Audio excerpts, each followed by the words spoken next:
Hello and welcome. This is Anukriti Ganesh from the Logical Indian team. I am here with Nischay Shetty. He is the CEO and founder of Wazir X, which is India's most trusted Bitcoin and cryptocurrency trading platform. We have all heard that government is planning to ban cryptocurrency, and Nischay is here to explain how it will affect the traders and the miners. What are the likely implications of the ban if the Bitcoin is banned on 8 million investors holding as much as 100 billion rupees in cryptocurrency? Sure. See, I think first and foremost, there's no clarity whether there'll be a ban or there'll be some sort of a regulation with some restrictions. Though, if you were to consider that India goes all nuclear on the crypto ecosystem, the biggest problem is that, like you said, over 10 million people in India hold cryptocurrency, and the value is 1.5 to $2 billion. So the first question is, what happens to all this wealth that people have accumulated over the last many years by participating in this technology? You cannot erode the wealth of people. Mhm. And some say, why can't you sell it? The thing is, in India, when you want to sell Bitcoin, you sell it to another Indian. So if there is a ban or something, you won't have anyone ready to buy on the other end, because everyone in India would have to stay away from crypto. So even selling off your crypto assets because there is a ban is an impractical solution, because there will be no buyers. Uh, that's on the part of people owning assets, and that's only one part of the ecosystem. One of the things that is often forgotten and not spoken about is the entire ecosystem that exists around this sector. For example, RBI's recent report says there are over 340 startups in India, and at an average, let's say 20, 30 employees. Also, we are talking about thousands of people's jobs on the line. uh, Now that's the direct industry. Then there are tens of thousands, or I would say even lakhs of people whose livelihood is dependent on this crypto ecosystem, right from YouTubers to, let's say, influencers, bloggers, people who teach about cryptocurrencies, who create course content around cryptocurrency. So they're again their livelihood. Then in crypto, in trading also, you have people who have taken up crypto trading as a full-time profession, and it's over 1 million people in India who trade on a full-time basis, meaning they don't have any other jobs. This is like their full-time source of income as well.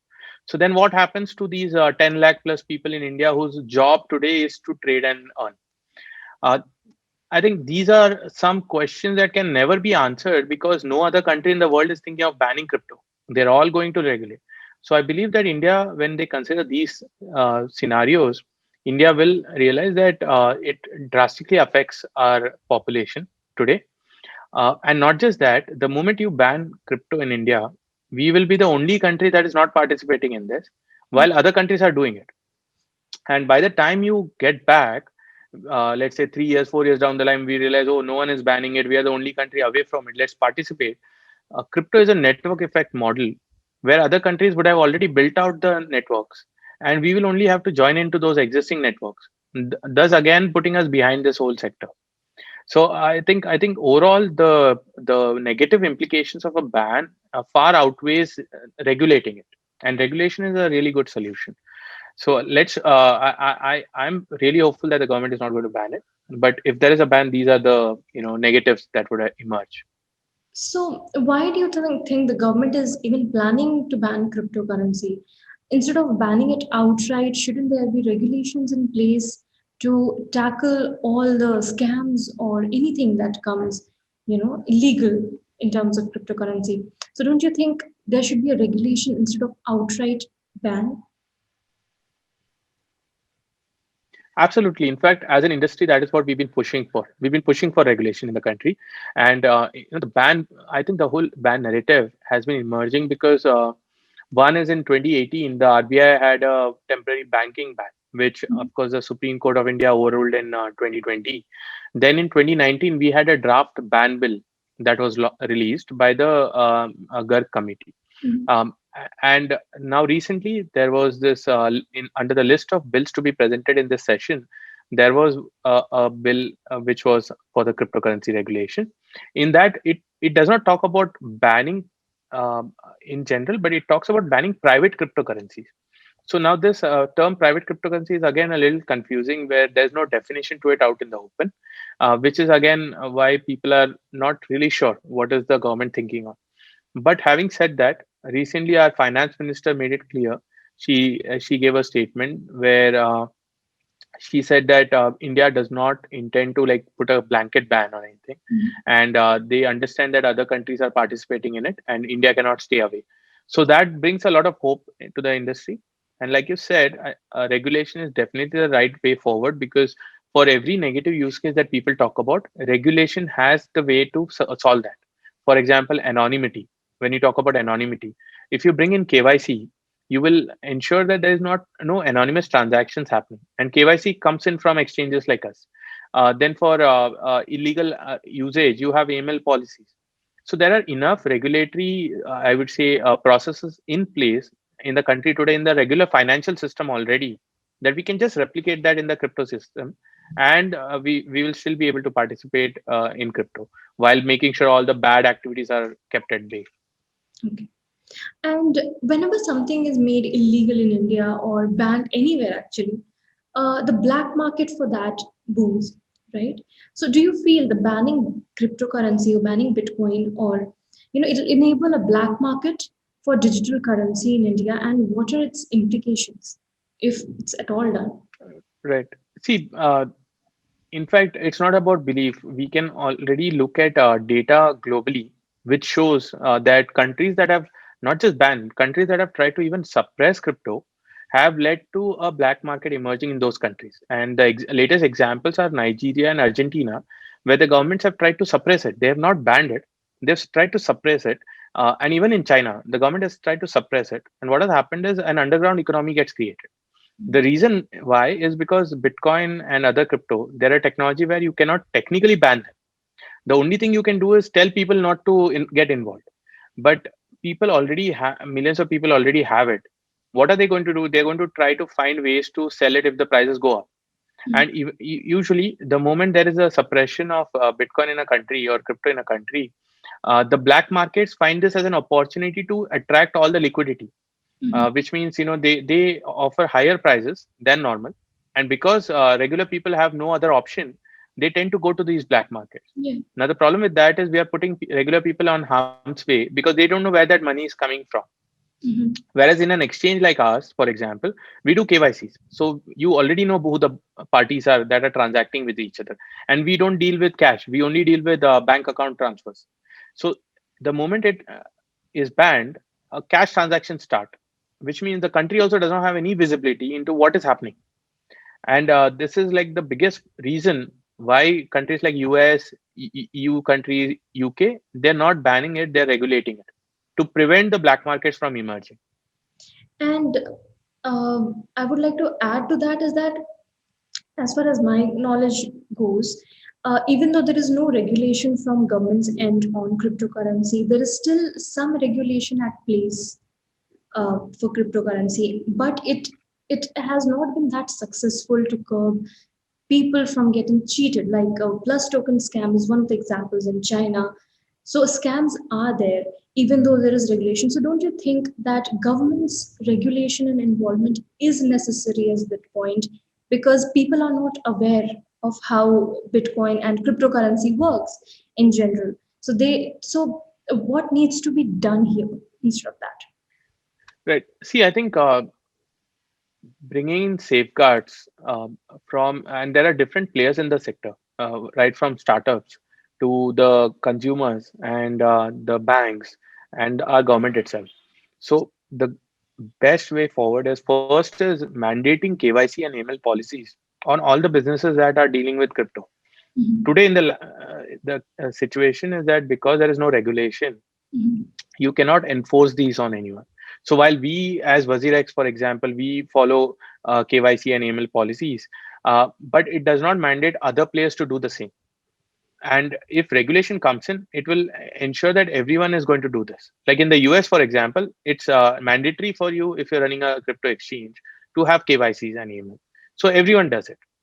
And this comes from the government pushing for regulation. The second is customer protection.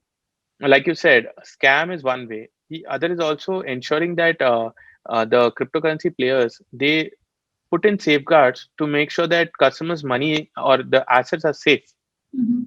And this again will come from regulations. The third is, I think, some background checks in when you release a token, when you create a new token. There is no authority today that would do some background checks on people. And for people also, there's no information available out there for them to take an informed decision. Now, this again, I think, is going to be an industry thing where, as an industry, we'll have to promote the knowledge and understanding of cryptocurrencies so that people don't take uninformed decisions. But all of this will only come when there is regulation in the country. And Otherwise, it's really hard. also, I'm sorry to interrupt, but also there's no way to find out who, in case of any transaction, there's no way to find out, right, who gave the money or anything of that sort. It's completely anonymous. So that is So, also a matter of concern here. so that's see, this is where what you do is, let's take for example, you want to transfer Bitcoin to someone. Mm-hmm. The first thing is you need to have some Bitcoin. Mm-hmm. And for you to have some Bitcoin, how are you going to buy that? Using your local currency, Mm-hmm. INR. Now, this is called the entry point, Mm-hmm. where you go from buying the first Bitcoin with INR. If you put KYC there, then we already know that you bought this Bitcoin. Now, after that, even if you transfer it anywhere, there Mm-hmm. is always a trail on the blockchain because the blockchain is an open public ledger. So Okay. any transfers that are done on the blockchain can be traced. The only thing is you can only understand the address. It does not have the name of the person. But because they did it KYC at the starting point, now you know who that person is. Mm-hmm. And that's the reason why countries are mandating KYCs at the entry point. Similarly, let's say you got Bitcoin and you want to use it, you'll have to sell it for INR. And when you sell it, again there will be a KYC done. So Mm-hmm. now the exit point is also covered. So once you cover the entry and the exit point, even if people transfer it all around, they will have to be answerable to where the flow is going. So Mm-hmm. you already know who these people are. Okay. But if you were to ban it and stop it, and like I said, what happens is then the way to buy is through cash. You will find someone who has Bitcoins to sell, and you will give them cash and you'll take the Bitcoin. Now here there is no way to know who these people are. And that's the reason why you have to push everyone to trade on legitimate exchanges that are probably regulated in the country eventually, so Mm-hmm. that the country can also trace if there are some bad activities happening. Okay. And are there any checks in place to avoid terror funding or money laundering through digital money? And how is it identified since the government is not involved, obviously? And so, how is it tackled with? See, the best way is the whole AML policies. You have to make sure that there are no cash transactions happening in the country with Bitcoin. The moment you can curtail that, you have traceability. And the moment you have traceability, you know that if there are any bad activities happening, you can understand who the people involved are. Mhm. Now, in the absence of regulation, the problem is not everyone is forced to adhere to these policies, and that's where government has to step in. And but if they ban it, they're just going to aggravate the situation, because ban or no regulation is similar today for crypto, because as a technology it just works. It does not have to worry about any government or any website. It's decentralized. So the way to tackle this is to bring in regulation and say that please do KYCs and follow the AML policies, so that if there are any bad activities happening, we can trace back and understand who did it. And that's the best approach forward for us. Okay. And will Indians be able to trade through foreign bank accounts? Will that be possible? No, not really. At least in India, all of us exchanges, we mandate you to be an Indian citizen holding an Indian bank account, Okay. so that all the transactions happening within the country only. Also, in China, China also does not recognize cryptocurrency as a legal tender.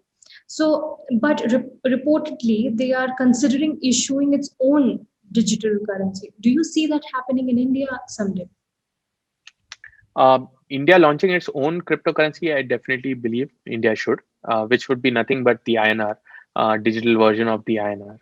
And it's needed because if you look at it today, if you want to, let's say, have digital rupee, you'll have to have a bank account. Mhm. And that's the barrier to entry, which is why India has 300 million plus people who are unbanked, Mhm. a large population. But all of them, they have mobile phones and internet, because the internet penetration in India is higher than the bank penetration. Now, the moment CBDC, which is central bank digital currency, if the RBI launches that, all the RBI has to do is find people. The only thing that people need is the internet. So a mobile phone and an internet, and you will be able to get involved in the digital economy of India, because you can send CBDCs directly to your friends.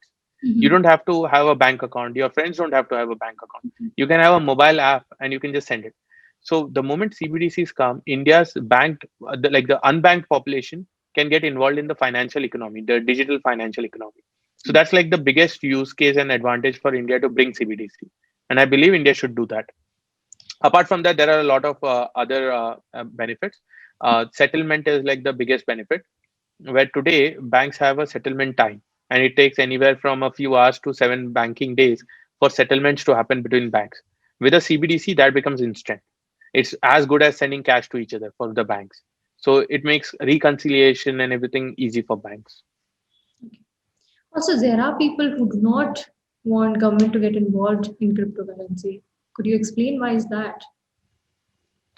Look, I think it all stems from the misunderstanding that it's either the government or us. And this misunderstanding is where all of the issues arise.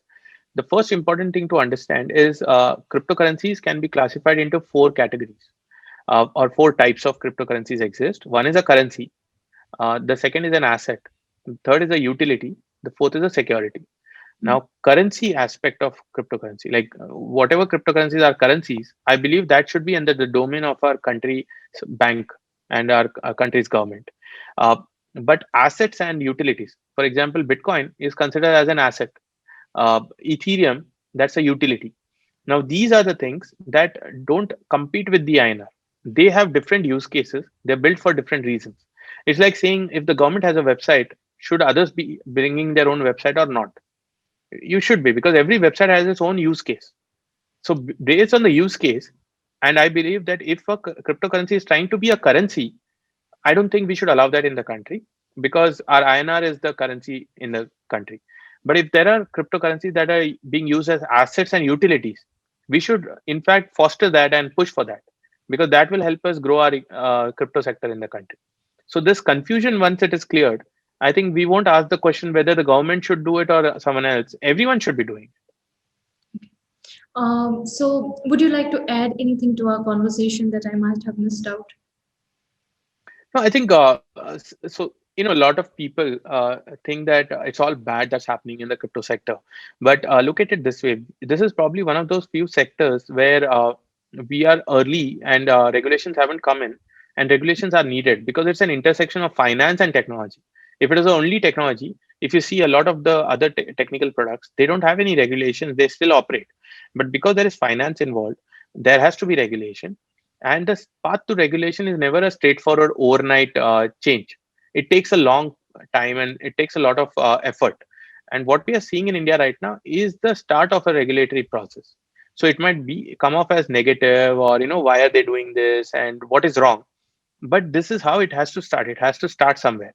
So I see this as a step forward. Instead of worrying about, oh, why is the government banning, the point is the government is thinking about it. And that's a great sign, because now we can work with the government and find a middle path where their fears are also taken into account and the innovation angle is also taken into account, and then we build a smooth road ahead. Yeah. So I think what I would tell everyone listening is, don't worry about ban and all of those things. Worry about how do you spread the information, the right knowledge of cryptocurrencies in the country. Once that happens, I think everything will fall into place. All right. Thank you so much, Ms. Jay, for your time. Thanks, and thanks for having me on the show.